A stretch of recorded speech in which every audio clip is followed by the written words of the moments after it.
सोने के खड़ुआ राजा दशरथ खुटुरे खुटुरे चलाय उरे पुटुरे चलाय औरे पुटुरे चलाय हो राजा होई गए नगरिया में सोर कौशल्या रानी बाझिन कौशल्या रानी बाझिन हो राजा होई गए महलिया में सोर कौशल्या रानी बाझिन कौशल्या रानी बाझिन हो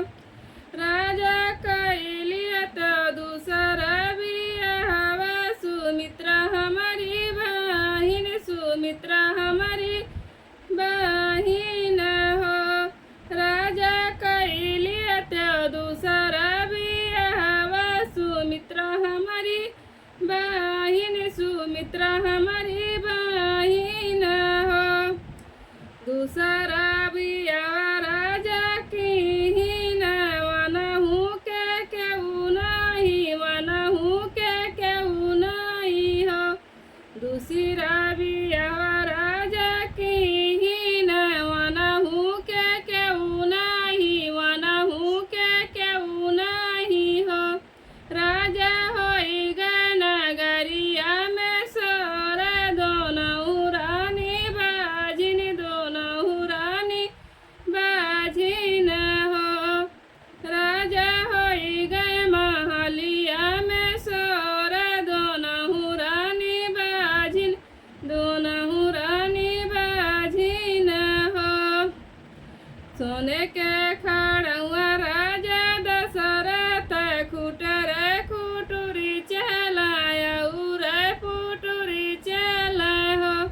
राजा होई गए महलिया में हल्ला दोनों रानी बाझिन दोनों रानी बाझिन हो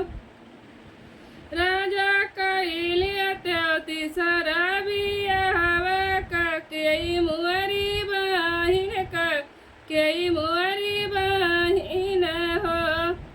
राजा कैलिया त्यो तीसरा बियाह कई मुअरी बहिन कई मुअरी बहिन हो राजा कैलिन तीसरा बियाह वनहू के केहू नहीं वनहू के केहू नहीं हो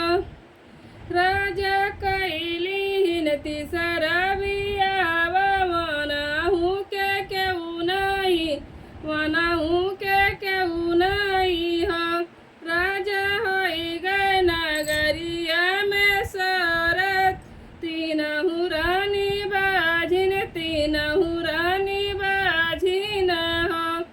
राजा होई गए महलिया में सोर तीनहु रानी बाझिन तीनहु रानी बाझिन हो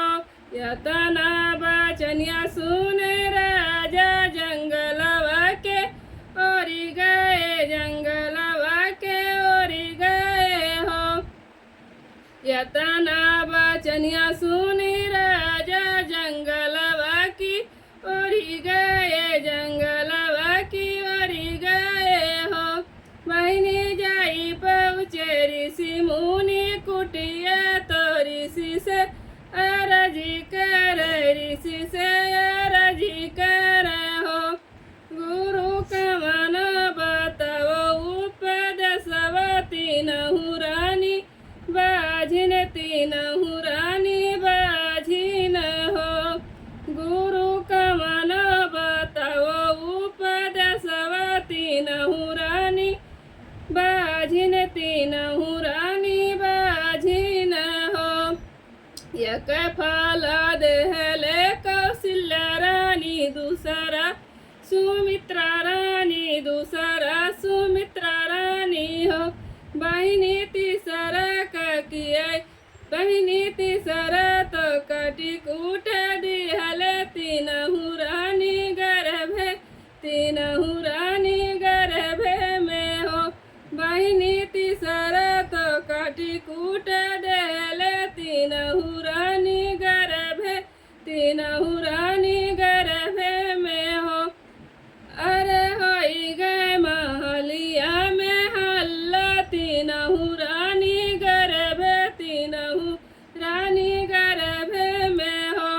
क्या करे है भैले है राम के करे भैया लक्ष्मण के करे भैया लक्ष्मण हो बहिनी के करे तो भरत हुआ तीनहु रानी सौरी तीनहु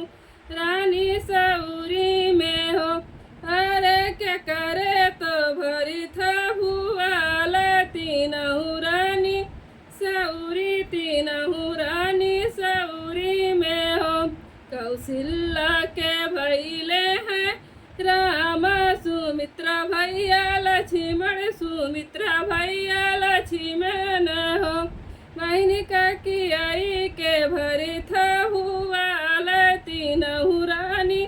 सौरी तीनहु रानी सौरी में हो